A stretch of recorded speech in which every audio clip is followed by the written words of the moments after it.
أنفسهم وأموالهم بأن لهم الجنة الذي عندما أصودي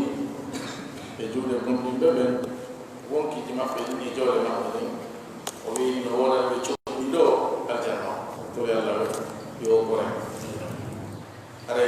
arbol e o saydo fewno to farille e jodi be totta farille ko ne ma ne to hani heedi tinde ka bende mu ko andi tam ko yentira Allah wa anali wa jikkutu wa adatu to fini o tawi mo ben no senade o tiri baw ka wonno pay ko hawa animo no fofirta o artirira non e nema jalle ɗin heewi dow meɗen haray ɗen hani étagol so aɗi fiyen waw yettugol ɗi totta haqqe majji on bela jo kanko Allah o jonna en fodare ndi o fodidi e muɗum wano wiiri noon la in shakartum la azidannakum haray si yawti e ɗum nokku ka joɗɗin ɗum mi ɗo ɓay mi wona mi joɗani ɗo hoore am nokku ka joɗɗin ɗum mi ɗo on joɗinilan ɗo e nokku tedduɗo haray miɗo andi ko jikkugol lan e yiɗangol lan teddungal yo Allah teddin on aduna e lahara kono o nokku ɗo ka tigi tigi mi hewta joɗagol e makko na sabu joɗagol waɗa yewtere woni ko mi hewta mo be e men no hewta ɗum sabu alanda ka ɓuri ko wawɗa kon kono ko nokku neɗɗo mo anduna hino jooɗo ɗo on min e sifaji on hewta joɗɗinere kam neɗɗo ɗon o jooɗoto kono si woni o tigi o doolama haɗa e piji gon toon ala ko o waawi tori Allah subahana taala yo longin en konnguɗi nafooji o tabintina en o famina en ko wonɗen e nande kon o nowinana en gollitirgol haray wono gelo ɗon noon maɓɓen ɓe wawal senade hannde en tori Allah yo humto haji maɓɓe on ka ɓe wontiri toon e hewtintinaɓe ka suudu e jam haray ɓe hisi haray mi tañƴini darsu mo marnuɗen on ɗo hannde ko darsu tafsir e hunde fof noon yo tokkodiri e aslu muɗum ko ɗum ɓuri labeede e imamuɓen ɗo ɓe fotti e maɓɓen yen yewtu ɗo kene yewtereji ha si woni Allah nawini ɓe tawi en e muɗum ma ha fendo ko Allah nawini o joni noon ko wiyete yewtere kon ko hunde yaajude ko dambugal janal kono nde tawno hiɗen marno déjà yewtere eɓɓande fi muɗum ko ɗon e darsu tafsir on haray hiɗen cukka ɗon fi yo wawi yitudude hay fi nandata wona gootum kono jokka e bete laawol gootol e sabu wonki hino yiɗi nanugol ko tanƴinino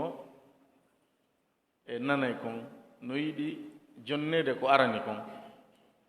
mo waɗi heɗagol darsu tafsir darsu sira on udditama sira on no weli ha kono ɓernde nden nde helay seeɗa ma darsu fiqhu udditama fiqhu on no hitti ha kono ɓernde nden nde hoyay seeɗa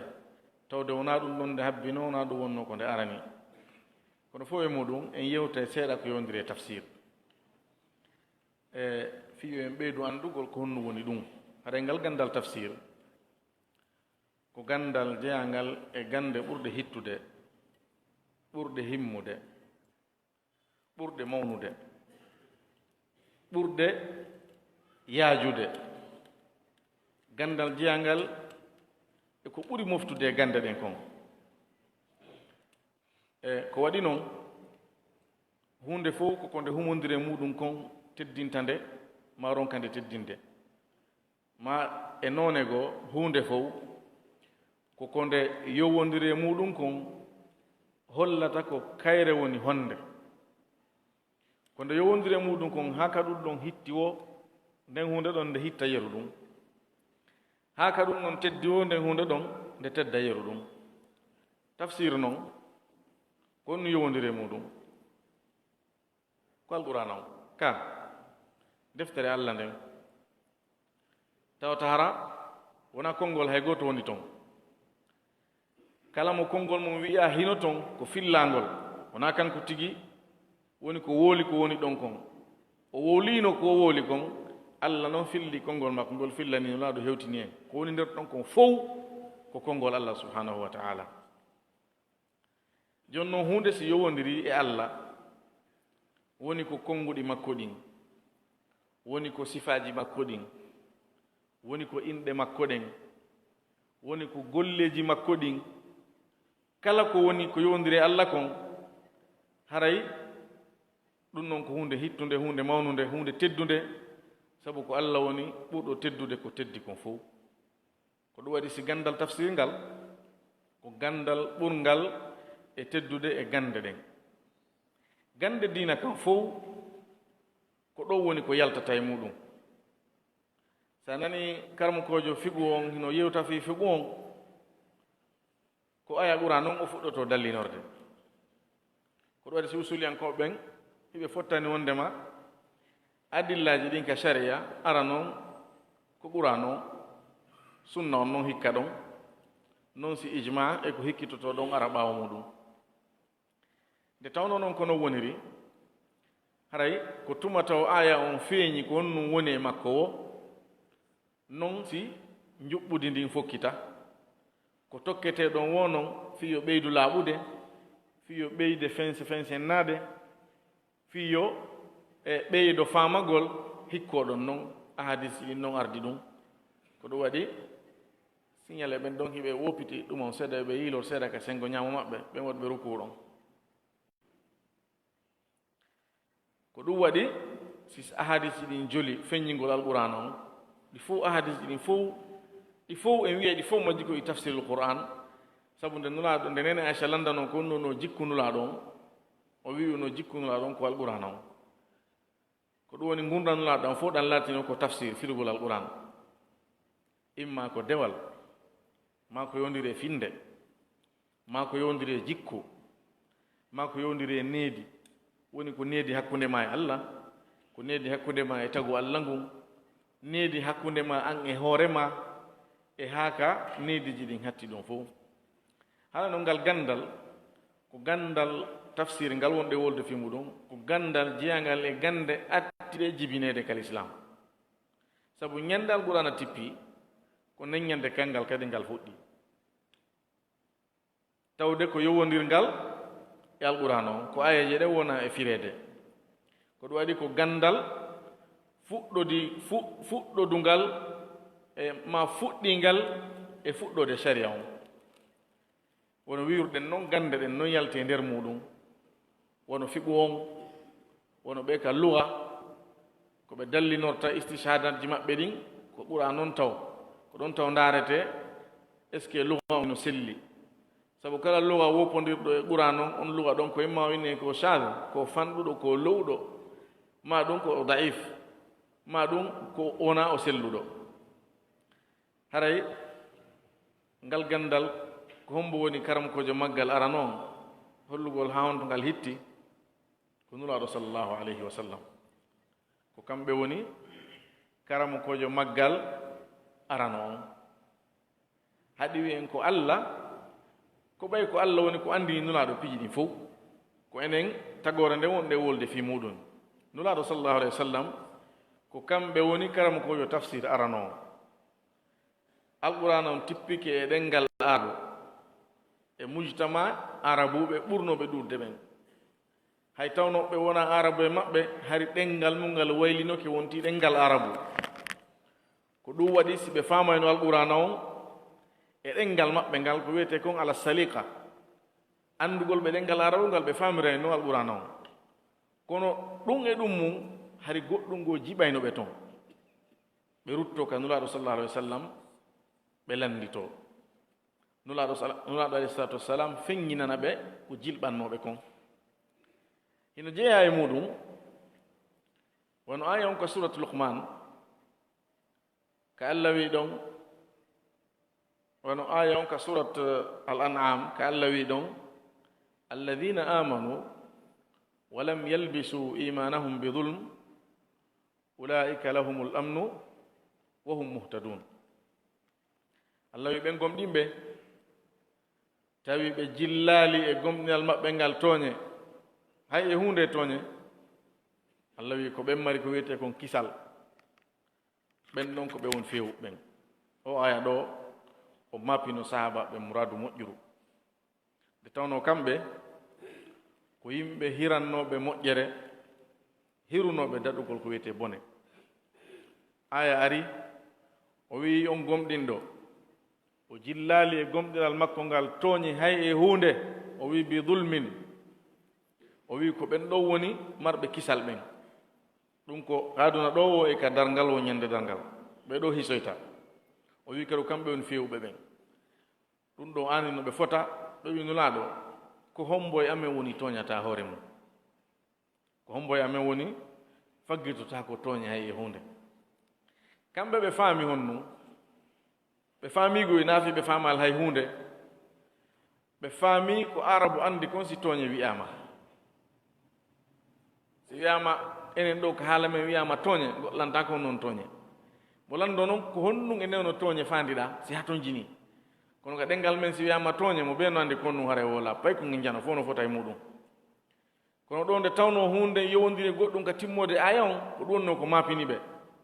nula ɗo wiɓe wona konko faamuɗon ɗon wona konko tanƴiniɗon ɗon on sa ɓe wiɓe on nanali konngol jeyaɗo allah moƴƴon inna shirka la dulmun adim aya on ka surat luqman ɓe andini ɓe ɗon honno wondema ko fanda e tooñe ɗen dulmu on ka suratul an'am o aya ɗo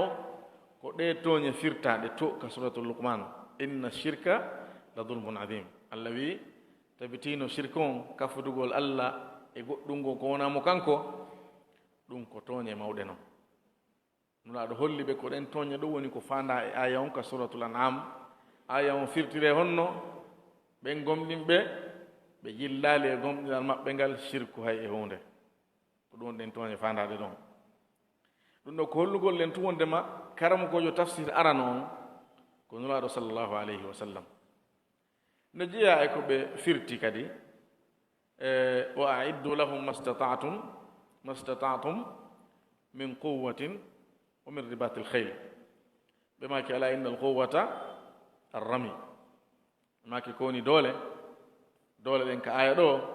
ko feragol ngol so daari noon ko ferete kon no ɗuuɗi haray ko ferete kon fof hino naati nder ɗon piiji buy no feroreedo ɗo hannde e o zaman wonɗe wuurde ɗo hayɗo ɗum woodaka on say kono ko annabajo woni yewtude allah longine mo konngol moftugol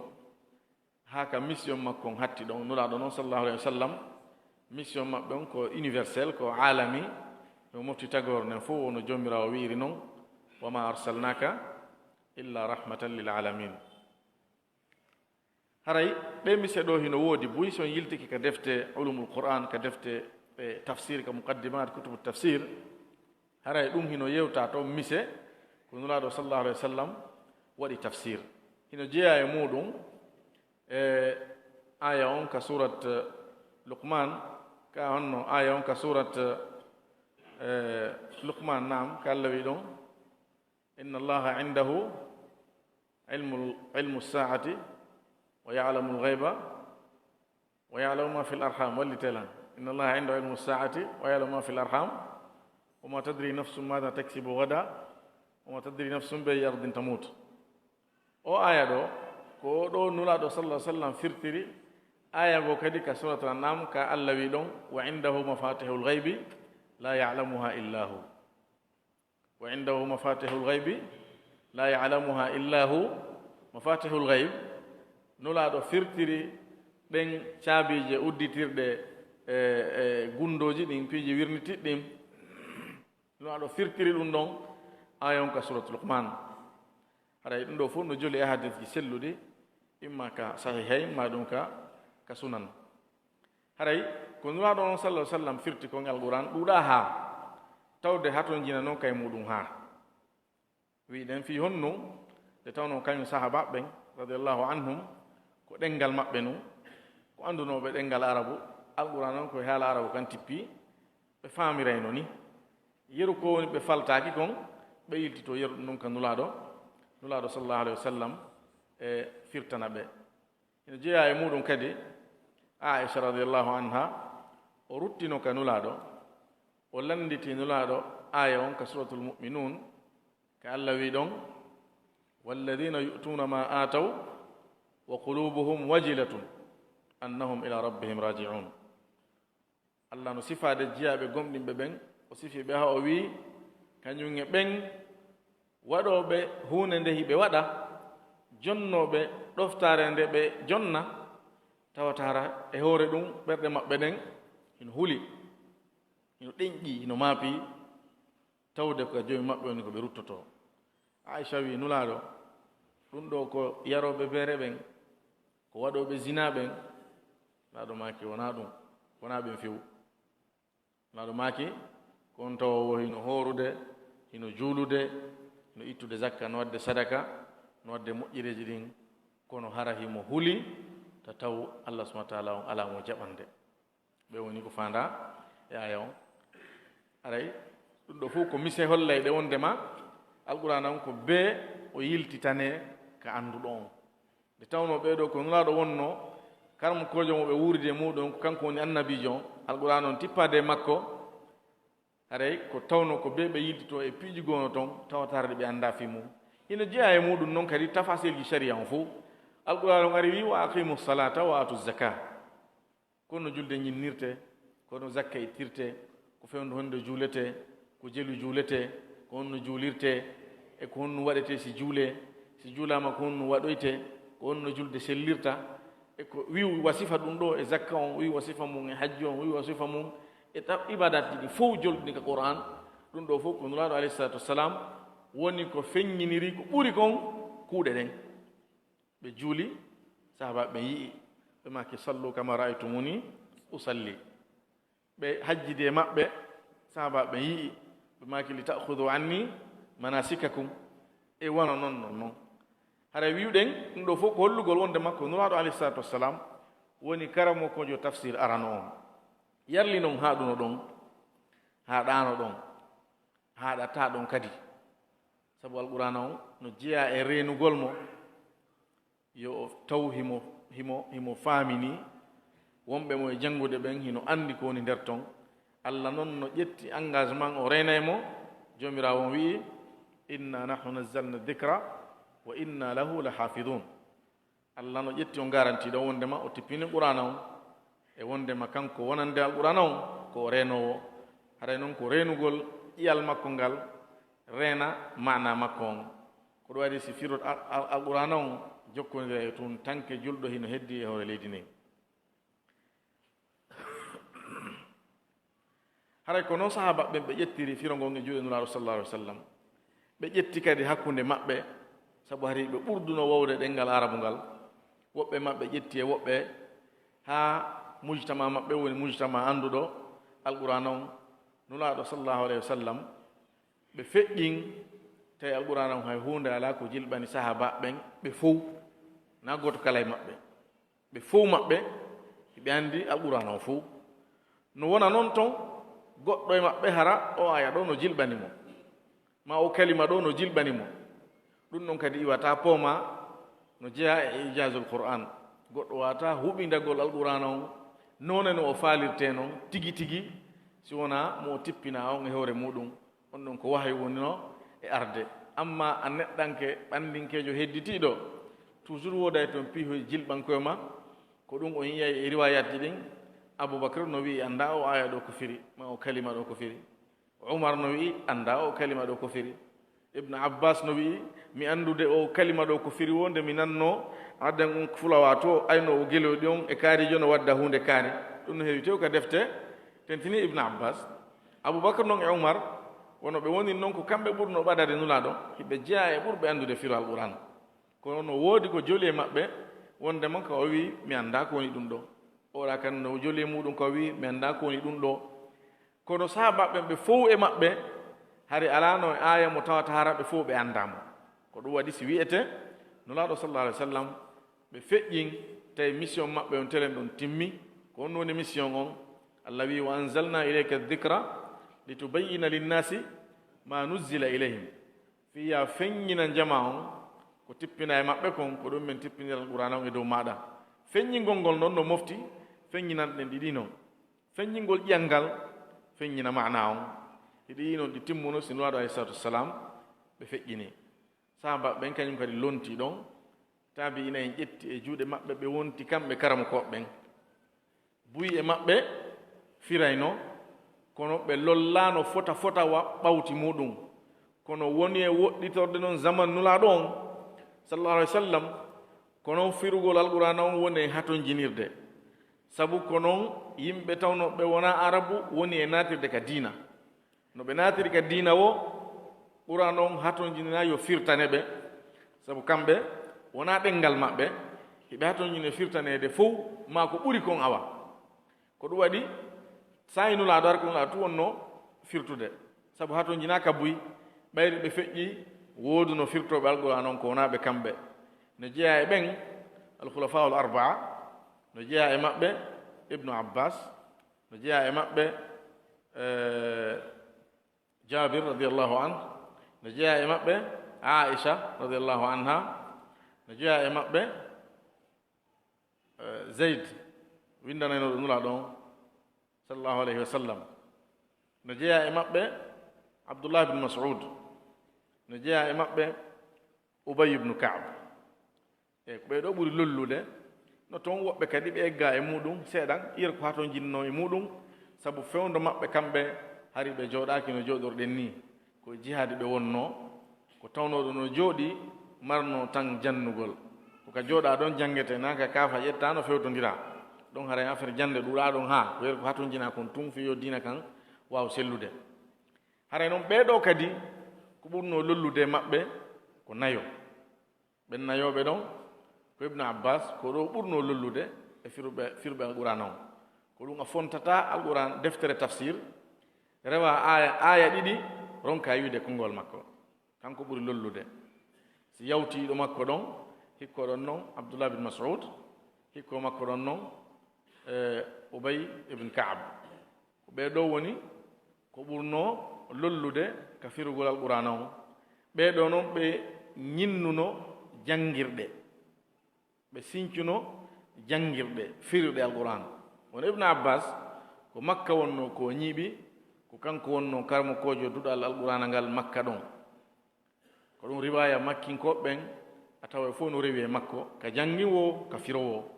kanko kadi mo marno talibaɓe wono no jeyano e taliba e makko ɓen karmo kojo ɓurɗo lollude ko Allah watta kon si cheikhu mo ɓuri lollude ko hasi kon sa wakkili kan kadi a jeyete ɓurɓe lollude nde ibnu abbas tawno kanko ɓuri lollude e sahaba ɓen talibajo makko on kañum won ɓurɗo lollude e tabi'in ko ɓen kañum kadi ka firgol qur'an ko on woni on ko mujahid ibnu jabr no jeeya kadi e talibaɓe makko ɓen sa'id ibnu jubayr no jeeya e talibaɓe makko ɓen kadi tawus so tawi mi faljali e ko wona ɓeɗo no jeeya e maɓɓe kadi ata ɓeɗo fof ko jeyanoɓe talibaɓe ibnu abbas wonnoɓe makka ɗon ƴettuɓe tafsir on e juuɗe makko wono mujahid o wi'i wo mi jangi alqur'ana on mi weeɓitinde laabi ɗiɗi e juuɗe ibnu abbas ko ɗum woni o janginde gila fatiha ha surat nasi timmi nde laabi ɗiɗi o wi mi darnamo e aya kala mi landitomo ko ɗo ni imma o landomo firo aya on ma ɗum o wiya ɗum ɗo koni firirte ibnu abbas wiyamo hi ko ɗum konnguɗi makko ɗin kadi kanji ɓuri ɗuɗude si feƴƴi sahaba ɓen kanko ɓuri ɗuɗude konnguɗi ka firgol alqur'ana on kay tafsir makko on ko tafsir hoolaɗo moƴƴa si wiyama mujahid wi ɗum ɗo haray tawɗo hino andi ko hombo woni mujahid haray ɓernde nden no deƴƴana e ngol konngol ɗon haray a fowtiki a feƴƴe tu woni ɗaɓɓita goɗɗum ngol haray ko ibnu abbas wiɗen wonno makka ko ɗon wonno ko ñiiɓi o sinki ɗon duɗal tafsir o janni ɓe tabi'in koɓe ɗo madina kañum kadi hari ubay ibnu ka'b hino ɗon kanko kadi ko ɗon wonno ko ñiiɓi o wanno ɗon kanko kadi duɗal o janni ɗon e mo marno talibaɓe ɓurɗo lollude on e maɓɓe ko wiyetenoɗo aboul aliya kanko kadi ko lolluɗo moƴƴa hoolaɗo ka eggugol muɗum konnguɗi makko ɗin ɓernde hino deeƴa e majji hino weltora ɗi si yawti ɗon ko abdoullah ibne mas'ud radiallahu anhu wa arda on ɗon ko kuufa wonno ko ñiiɓi kuufa ɗum koye nder leydi irak ndi woni hannde irak ko ɗon kuufa woni hannde ɓay futuhaaji ɗin hari hewti toon sahabaɓe herno toon ko ɗon kanko o ñiiɓuno kanko kadi ko ɗon wonno duɗal makko ngal himo marno talibaɓe buyi kanko kadi no jeyano e maɓɓe qatada kadi oɗo no jeyano ɓurɓe lollude ɓen no hikko e makko ɗon ka lollugol so tawi ɓe fotali alhasanul basri oɗo kañum kadi ko talibajo abdoullah ibne masud radiallahu anhu e ko wona ɓeeɗo ɓe buyi ɓe ɗuuɗi tentini telen ton sabu ton hari no hecciɗi no weli wonde wawa ka hijaz makka e madina ton ko nokkeli yoruɗi gonnan nan hari no wora wa to no hecciɗi yani toujours ka hecci ɗon ko ɗon ɓuri weli ko ɗon ɓuri welde wonde haray ɓeeɗo karamkoɓe tato ɓe jantiɗen ɗo ibne abbas e ubay ibne kaab e abdoullah ibne masud radiallahu anhum ko ɓeeɗo ɓuri lollude e karamo koɓe jannuɓe tafsir ɓen e sahaba ɓen ɓe sinciniɗe e duɗe ɗo hari ɗe cae ɗo wonno cae ɓurɗe mawnude hoɗira ɗen e cae l'islam ɗen haray ko ni tafsir on woni ko fuɗɗi fontorde laya iwi e nulaɗo ari e sahaba ɓen fuɗɗi noon layirde noon e tabina ɓen ɓeɗo noon kañum kadi janni noon hikkuɓe ɗon ɓen ko ni tafsir on eggira ɗum ɗo fof hari windugol hari fayda ala hari windugol nafi winda tano ko few kono har tafsir on fuɗɗaka wa windede ko ni haɗon say ko eggugol ibne abbas wiilan hunde kaari mujahid fillora noon si o janni goɗɗo on ɗo wiyamo mujahid fillani kelan eggugol ibne abbas wimo hunde kaari si ibne abbas wino mujahid ko nulaɗo mi ƴetti ɗum ɗo woni tafsir yowaɗe nulaɗo alayhi salatu wassalam ɗum noon ko marfou wono andirɗon noon ko ulumul hadith haray koni tafsir on fillora ha hewti ko qarnu thalith telen makka o lannata ɗon gila ko hakkunde makko haka o lannoyta ɗon fewno ko bindol ngol yaaji ɗon windugol ngol lolli hakkunde mujtama on gande ɗen fuɗɗa windede hadis on no jeeya ko ɓura attede windede a hadis onaɗo in sallah alih sallam tafsir on naadora nder ton waɗa dambugal jeeyangal e dambude tafsir ko ɗum son fonti defte hadis ɗen tawatara ko defte winda ɗen ka aranu har nas ahadis an no sakkitiɓe windude ɓe nga ma hay ɓentode on taway kitabu tafsir no nder ton so dari ko sahih bukhari sahih muslim ka sunan arbaa fo on taway kitabu tafsir hino nder ton ɓe fira ɓe egga riwayaji hewtuɗi ɓe ɗin immorde woni koye sahaba ɓen ɗi tugga woni ko e nura sa sallam woni ko ɗi tugga bal wonde hara ko muallaqat hara tugga kay e sahaba ɓen ɓe egga ɗin ɗon ɓe waɗa tartib muɗum won e corteji ɗin suratul fatiha suratul baqara ha ɓe hewtoya naasi ko on tuna ayaji ɗen fof sabu ko egga ko nafino ɗuuɗi ha kadi kamɓe ka defte hadis eɓe mari sartiji windugol ka defte maɓɓe ɓe ɓeɗin sartiji ɗum timma ɗum ko yowdir ɗum e ñawore sana don ɓen ɗum timma ka sarte makko so egga mo haysi hewtimo o hunjike o jangimo o windatamo ko deftere makko si yaada e sarte makko on ko ni tafsir on fuɗɗora windede andi joni iwi ka eggugol tun joni ari ka windugol winda noon ka defte naada toon ka defte hadis ha sortoy noon e hadis on wonti gandal windetengal feere fuɗɗano windede windira noon ha allah elti ceernojo mo inde mum woola bi fewde makko ha fewde men ɗo ɗoytaki bal ɓeydi sabu si allah towni fi neɗɗo fi makko toway tun allah eltimo o windi deftere tafsir mujalladaji ɗuuɗuɗi talibaɓe makko ɓen wi wulliti wi hinde ɗuuɗi o ɗuytani ɓende tawata kadi ko windi toon kon fof ko mo addi mo eggi honto o itti ko ɗum woni hombo muhammad ibnu jarir at-tabari on neɗɗo ɗon allah eltimo o mooɓi riwayaji tafsir o hunji ɗum none o windi ɗum noon ko deftere makko kadi allah eltimo e manhaj no windiri noon tawatara ƴettande hannde jannga o zaman mo wonɗen ɗo wa'a wasi ko hannde nde winda tawde uslu bonke no yaadi e zaman mum nde wuurde ɗon sabu kanko o adda woni aya on so wen addi aya on ha o gayni o firtamo e none makko e yewtere makko o wiyama noon ko komi wooli ɗo hara ko ni hewtirinmi immorde e kaarijo ha e ibne abbas hewtirilan ni kadi immorde kaarejo ha e kaarejo ha e kaarejo ha ibne abbas hara ko tariqa go laawol go wonde soggayɗon ɗi sappo o egga kadi waɗimma ko ɓatti ɗin e ibne mas'ud ma wonde hara ko ha e taabina en hatti mujahid ibne jubair hasanul basri aboul aliya e noon noon so gayni ɗon si yeddodiral hino e aya on o fuɗɗorante o wiyama haray o aya ɗo karankoɓe tafsir ɓen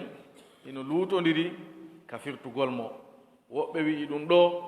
ɗum hewtilan immorde kaarejo ha e kaarejo ha e kaarejo ha e kaarejo so gayni ɓen ɗon o wiya woɓɓe kadi wii ɗum ɗo kadi hewtirilan kaarejo ha e kaarejo ha e kaarejo woni o naɓir deftere nden si o gayni kon addi eggi konngol ɗin ka lural ari toon o waɗante kadi tarji ko ɓuri ɗuɗude kon yer ko mi yurniti e mayre kon en wiyay 95% o waɗante tarji o jiccinayi o wiyete haray noon ko ɓuri jiccude ɗi konnguɗi ɗo ko konngol wiwɓe ɓen hunde kaari ma ko konngol kaarijo e wonduɓe makko ɓen e maggol wonde ko ni o yeggirta o hattata ɗon tun o addante fi honnu imma ngol konngol maɓɓe noon ko kanngol tawata hara aya ɓuran no seeditani ma ɗum hadis selluɗo hino seeditani ma ɗum ko ɗon ɓurɓe ɗudde ɓen yaari ma ɗum ko ɗum ɗon ɓuri lollude e ɗenngal arabu ngal hara on kalima ɗon si wolama ko ɗum ɗon arabuɓe ɓurɓe ɗudde ɓen fandorta e kalima on o suɓora ngol konngol ɗum sabu ɗum ma hara ko ɗum ɗon tode woni ko annda tigi tigi ma ɗum hara qira a goo hino ari sembinɗo ɗum ɗon sifa dow ɗi murajji hatji hiɗi ɗuuɗi o waɗante tarji on o jiccinane o wiyama o jonne nenninin ka fen feƴƴon on aya ɗon yahon e aya go kadi a fontayde jannga wa wasi himo jooɗi yeeso ma ɗo hara nden deftere ɗon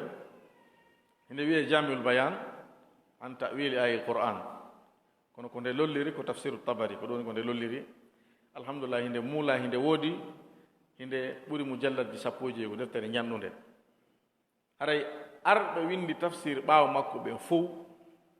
funnange e hirnange tabari komo tabaristan telen ka sharq telen leyɗe wontirɗe ɗen ouzbekistan tajikistan telen boukhara telen ton ko toon wontiri tabaristan telen ka wirte toon wara nahar ko sharq arabie saoudite wontiri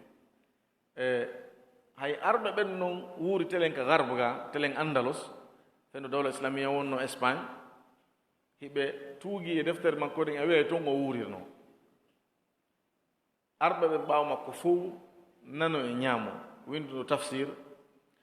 ɓanne deftere makko nen takko muɗum egga e mayre nafitorande haa ka fewndiɗo hannde ɓurɓe ɗudde e karamokoɓe woluɓe ɓen sifiɓe ɓen defte tafsir ɗen hiɓe wi'i ko nden ɗo woni deftere ɓurde moftude nden ɓurde moƴƴude nden ɓurde laɓede nden e defte tafsir ɗen haray ko noon no windira woɓɓe kañum kadi arti ɓaawa makko ɗo windi no jeeya ɓe winduɓe alimamul bagawi kan kadi umar deftere wiyetende maalimu tanzil imo tuuge makko moƴƴa no jeeya e maɓɓe kadi athalabi umar deftere makko nen kan kadi kanko ɗuɗa eggol e tabari fayda hiɓe wuuridi o ɗuɗa eggugol e makko kono bagawi no eggi e makko no jeeya e ɓen karamkoɓe tafsir ko lolluɓe wonɗen wolde hiɓe ɗuuɗe ha mi anndaɓe fof lolluɓe wonɗen wolde no jeeya e maɓɓe ibnu kathir dimashqi on noon kadi ko tene cham toon wonno ko wuuriri kanko kadi deftere tabari nden ko ɗo woni ko o tuugi tigi tigi no jeeya e maɓɓe kadi e maghariba on alimam ibnu atiya mar deftere wiyetende al muharrar wajiz deftere labande nde janɗa fota wandeɗa muulal mayre ɓurde ɗurde nden ko mujallal 7 nde labano fota kala heɓuɗo feere janngugol nde o nafitora e fota ko woni tun haray wono ɗe defte tafsir ɗe wolɗen ɗo buy e majje haray halal no toon telen makka janiba aqida tabari noon alhamdulillah hay ɗum ɗon himo hisi e muɗum ko ɗum haray en wiya e tulla bon kala deftere tafsir nde woti o janngata ko yo o janngude e juuɗe karamakojo ma o ƴetta wasuye e juuɗe karamakojo yo wasiyomo yo janngude sabu si tawi halal jigono toon oti wiyaymo nden ɗon ta janngande hoore ma antum o hollaymo ɗo no gerda o nafitora nafaji ko woni ten kon sabu nde deftere nde mi wiɗo joni al muharrar wajiz ko ko deftere labande min nde mi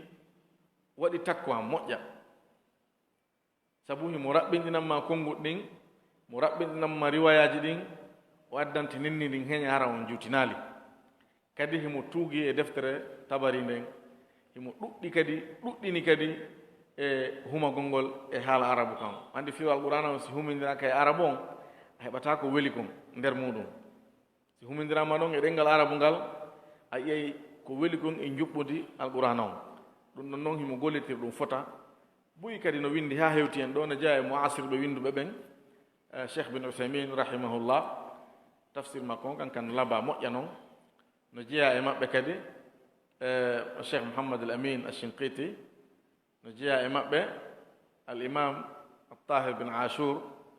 on ɗon ko tunisien jo kankan mar deftere labande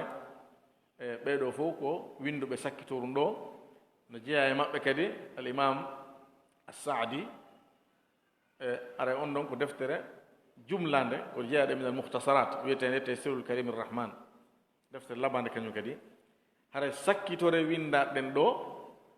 no winda kadi deftere wiyetende zubdatu tafsir no toon kadi al muhtasar fi tafsir ɗeɗo fof ko wotere wotere no wondi to de ayaji alqur'ana o zubdatu tafsir on al muhtasar fi tafsir tafsir al muyassar ɗeɗo komo jamma malik fade ka deftere ɗon a muulede ɗon taw ɓen senike ka hajju yo allah newnaɓe senaki ɓen fof ɓe seno ɓe juuroyno ka matbaa ka deftere nde muuleteɗon nenɗon ko ɗon woni ko nde muula haray koni tafsir on ardi ka eggiragila e nulaɗo ha e sahaba ɓen ha ari noon ka e mbindudi winda haray noon no lombi nder ɗum ɗo piiji buyi duuɗe buyi tafsir woodi e hewre leydi ndin sen ƴetti kamen ɗo to lagine ɗo hande o zaman monɗen ɗo duuɗe buynori ko tafsir wona firede sen ƴetti ɓaawo ɗo seeɗa Fuuta Jallo e aray moɓɓen no geeli ɗum ɗon fota Fuuta Jallo no marno nokkiyel ke tawatara no annda siɗa faala janngol tafsir ko a yahu e diwal kaariwal a heɓay ɗum toon haray ha joni tafsir on hino janngede yaajama e muɗum ɗonno wiyantelan fununji ɗin yaltinama e nder muɗum koko wiyete ulmu qur'an fof ko fiyo tafsir on faamo e gande buyno toon masawano masadiru tafsir tabaqatul mufassirin usulu tafsir ɗum ɗo fof ko fiyo tafsir on faamo fiyo konngol allah ngol wawa faamagol haray en juutini seeɗa en darayno daroren e hombiren honnum e nafa o tafsir ɗo ko historique on woni ko yewtuɗen haray gandal tafsir ngal en yewtino ko aranum wondema hittugol maggal on no humodiri e ko ngal humodiri kon ko ɗon alqur'an on haray goɗɗo fayda hana ka yewtere ha honto ɗum hitti sabu no waɗɗi mo be e meɗen andugol honnum allah ɗaɓɓiri o tigi no waɗɗi mo be e meɗen andugol ko honnum allah woni ko ɗaɓɓiri mo honto noon allah woni ko ɗaɓɓirima kon ka woni ɓay wahawi tipputako hay e goto e meɗen koko qur'ana woni ko honno noon famirta qur'ana on ko sa jangi tafsir on ara ɗum ɗo yoni en ko holla en nafa yen jangu tafsir on haɗa noon jangowo tafsir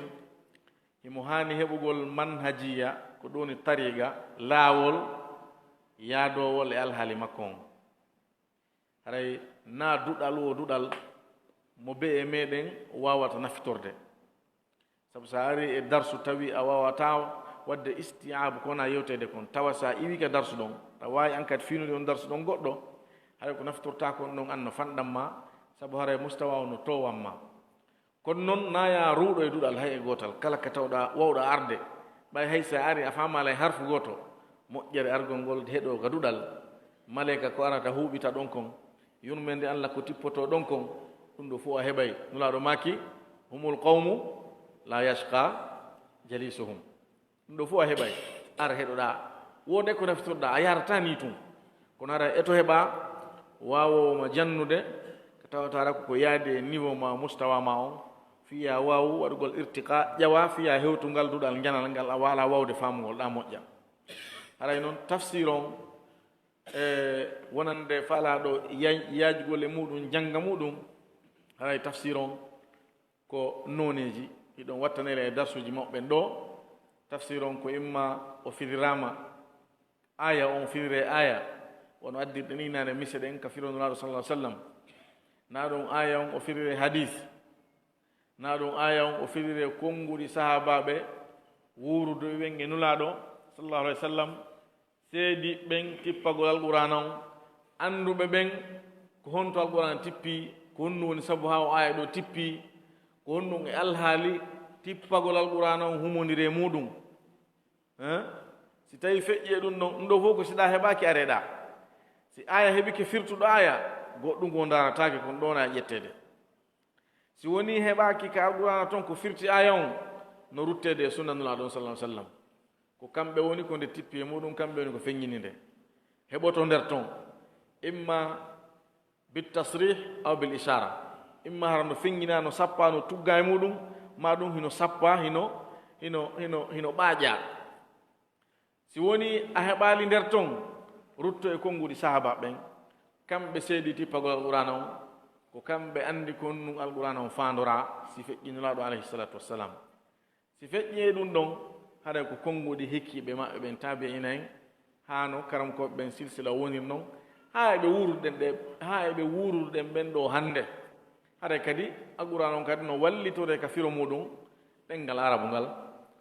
sabu ko e ɗengal arabu ngal alqur'ana on woni ko tippi ko ɗum waɗi janngugol arabu on ino moƴƴani en fota fi kala hannde ma al asaf shadid ka leydi men ɗo zuhudu on waɗi moƴƴa e jannde arabu nden l'école ji franco arabe ɗin ɗi loyinama moƴƴa jama on hawti loyiniɗi san yoɓe anndu e hoore ɓe annda ɓe loyiniɗi e hoore ɓe annda haray ɗen duwa yiltitade ɗum ɗon sabu sen daari wonɓe wadde dawa ɓen ka leydi men ɗo karamkoɓe ɓen tawata karamkoɓe yakirtora ɓen ka leydi ɗo a tawa ɓen ko jannguɓe arabu mbi woni paykum ko jannguɓe arabu mbi woni paykum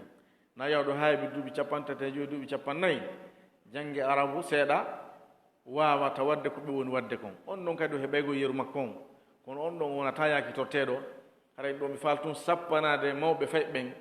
yen wattude e l'école ji franco arabe ɗin ettoɗen mo ɓe sembindira ɗi noon eno wawi wo woɓɓe nooni ko ɓe wawi e muɗum ko nambugol payko mum kon ton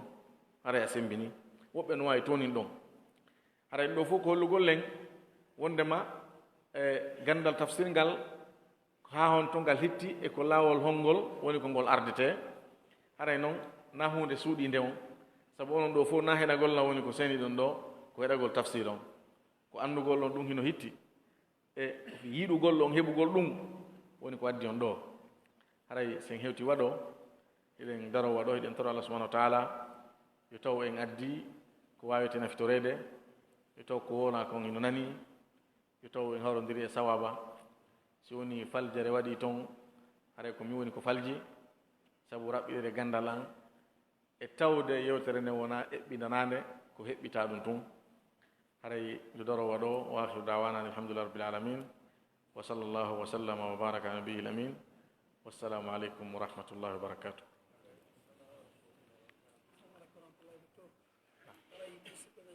ɓe weltani ko fota yewtere nde yewtuɗon nden en même temps haɗa no woodi ga buyi kadi geliɓe o ɓe weltani ko moƴƴa ɓe windani on ga ko laaɓa surtout wono koto alpha amadou bari haray kanko adi winde ɗe mon nden ga haray o weltanto ɓe jarnon ɗo moƴƴa inchallah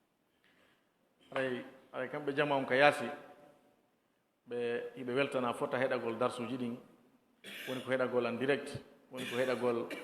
ɓawti feƴƴude si accama ka page ji toon haray ɓe windi kon ɓe woli fi hoore an tori Allah yo taw ɓe hawrodiri kono min miɗo anndi hoore an fota haray miɗo toriɓe yoɓe weltano Allah ɓe toranomi e gandal ɓuri ni hayso ɓe mantali lan mi heɓalto hay hunde ko mante haray mi toraniɓe Allah yo waɗu barke e waktuji maɓɓe ɗin e waktuji men ɗin e fof o faminen ko wonɗen e janngude kon o hiwa en nokkala ka wontirɗe enen e maɓɓe o renana en o waɗa en dambuɗe ka moƴƴere yurata o waɗa en baafe ka bone sokirte hara natirta ɗon o waɗa en ɓe o yiɗi o yarliɓe o weltori o yaafo en bakkatuji meɗen